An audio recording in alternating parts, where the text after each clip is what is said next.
Week 6 NFL Power Rankings. Let's go. All right, at number 32, I got the Miami Dolphins. Guess who's back? Tua's back. And you know what that means? That means that the Jaguars get to snap their 20-game losing streak. Because Tua is legit. Tua is the answer in Miami. Am I right, Dolphins fans? So tired of hearing Dolphins fans talking about, that boy's good. That boy ain't shit. As I've been saying since the dude has come into the league, if you want check down passes and little 5-yard screen passes, this dude is the man. But in this day and age of the NFL, you need to throw the ball downfield, and this man is not capable of doing that. It's week 6, and I think the Dolphins really need to start watching some college football. They're going to have a top 5 draft pick this year. At number 31, New Jersey Jets. Jets were on a bye week this week. And you know what that bye week did for them? It moved them out of last place. It's funny how bye weeks work sometimes. Number 30, Houston Texans. All right, so the Texans got a win in week 1. They had competitive losses against both the Browns and the Patriots, but I think now it's time to realize that the Texans are exactly what we thought they were going to be in the preseason. Now, granted, Davis Mills is playing, and he isn't exactly NFL starting quarterback material, but this offense is bad, man, and their defense is even worse. Not looking good in Houston. Number 29, Detroit Lions. All right, this loss to the Bengals was just a terrible, terrible look for the Lions. This loss moves them to 0-6 and prompts their head coach Dan Campbell to call out their quarterback Jared Goff, saying he needs to step up. The Lions had 62 yards of total offense at halftime. 62! And Jared Goff just looked absolutely lost on the field. I'll admit I had hopes for this team. I wasn't saying that they were a playoff team, but I didn't think they were going to be this bad. 0-6, looking absolutely miserable. I don't know, man. Something's got to change in Detroit. Number 28, Jacksonville Jaguars. Winner, winner, chicken dinner. You had to know it was going to be a good day in London for the Jaguars when they made their first field goal of the year. Think about that. Week 6 and your first made field goal of the year. In this back and forth fourth quarter of a game between them and the Dolphins, the Jags stopped the Dolphins on 4th down, got themselves in the field goal range, and kicked the game-winning field goal to give both Urban Meyer and Trevor Lawrence their first NFL victories. But you gotta feel bad for the people in London. The 4 teams they got to watch this year were the Falcons, Jets, Dolphins, and Jaguars. I don't know, if I was in charge of London, next year I would just tell the NFL, no thanks. Number 27, Denver Broncos. All right, the Broncos, they started 3-0 because they beat the only 3 teams that were worse than them. The Broncos were absolutely bullied by the Raiders all game long on both sides of the ball. And a garbage time score made this score look closer than what the game actually was. Dude, the Broncos are bad. I wouldn't be surprised if they do not win another game for the rest of the fucking year. At number 26, I got the New Jersey Giants. Okay, so Daniel Jones, he returns from concussion protocol and proceeds to have a game that he probably would like to forget. 3 interceptions, a fumble loss. The Giants did not look good against a very good Rams team, but I'm staying optimistic for them. I still think that they're better than 1-5.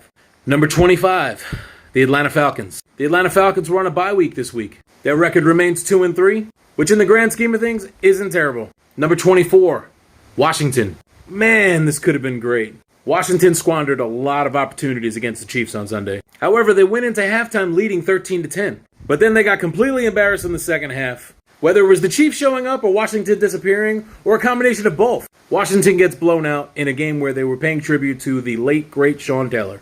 Number 23, Philadelphia Eagles.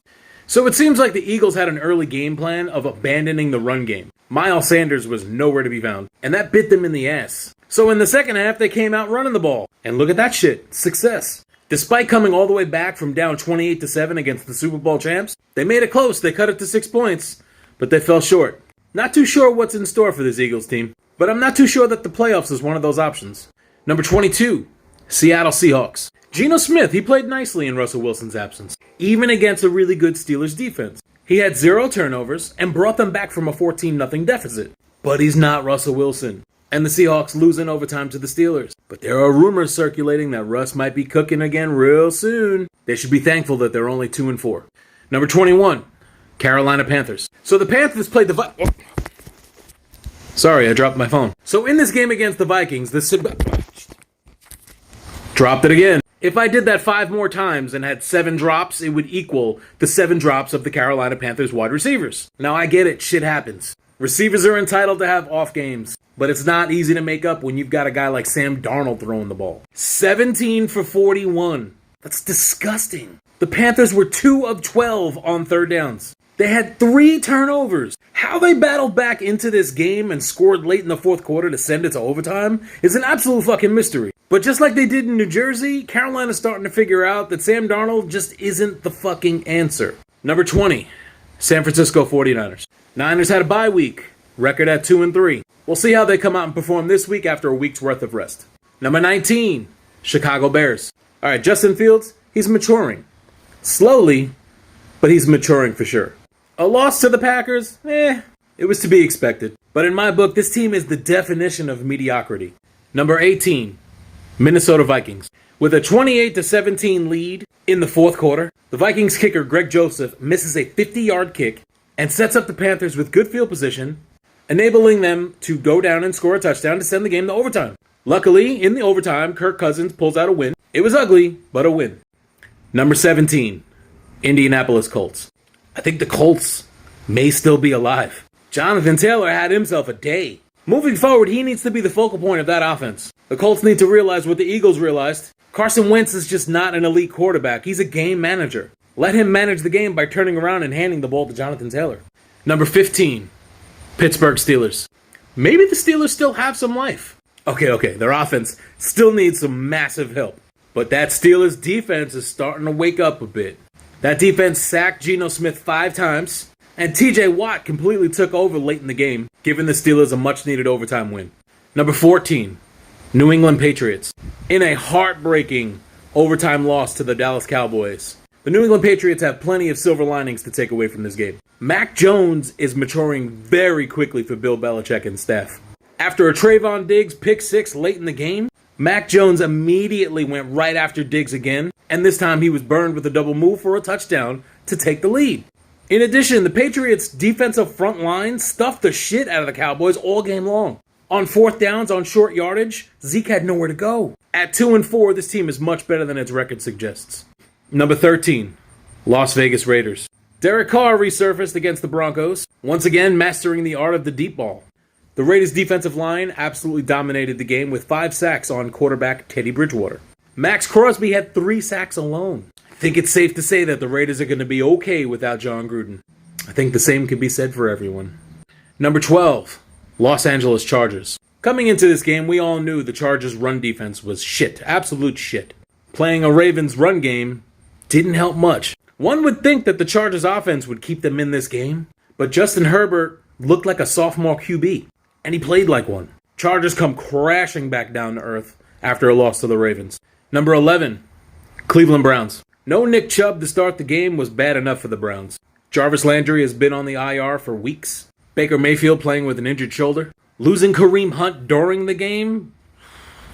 All these injuries made coming back against the Cardinals absolutely impossible. The run game and their defense has been the script for this team all season long. But this defense has given up 84 points in the last 2 weeks.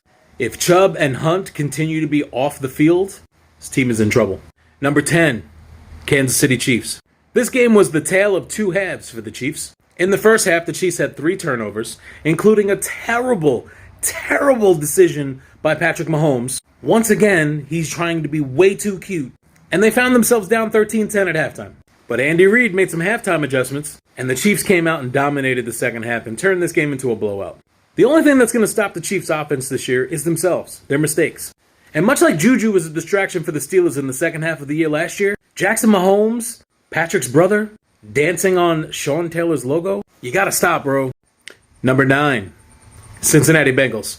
Deep pass targets is becoming Jamar Chase's signature in the NFL. No one's better. The Bengals got themselves right back on track with a blowout win over the Lions. Joe Burrow has a great game. Joe Mixon has a great game. Bengals look good. Number 8, Tennessee Titans.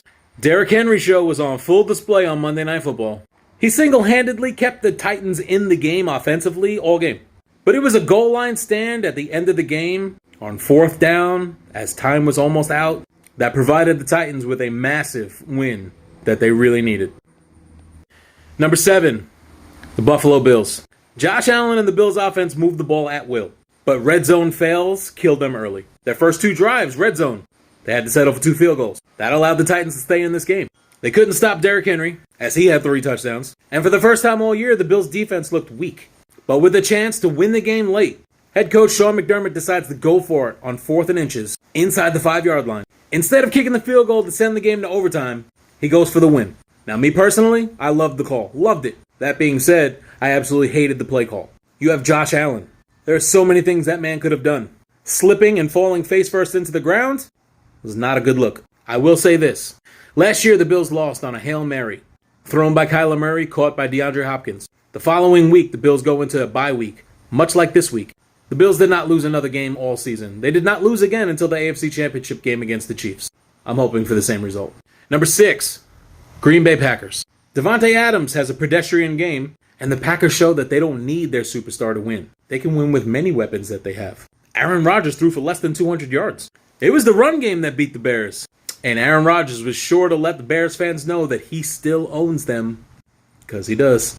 Number 5, Baltimore Ravens. What was more impressive? The Ravens holding the Chargers to 6 points? Or the Ravens ragtag running back committee rushing for 187 yards? Either way, this team is good. This team is real good.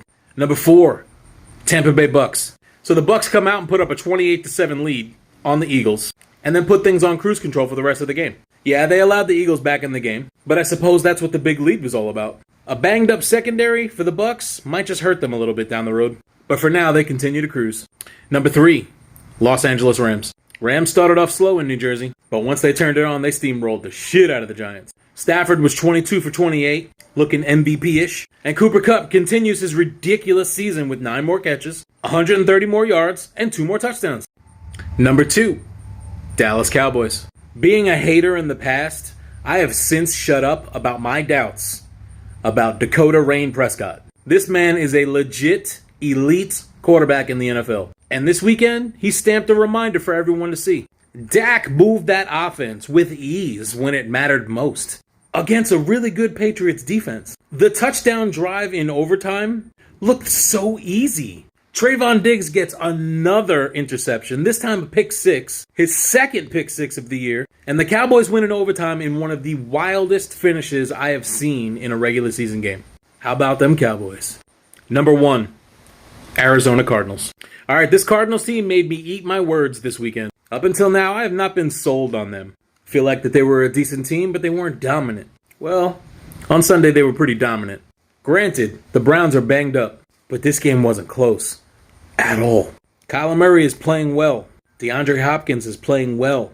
AJ Green has found the fountain of youth, and he's not hurt. The run game is playing well. The defense is playing well. These Cardinals are looking like Super Bowl contenders. Watch out.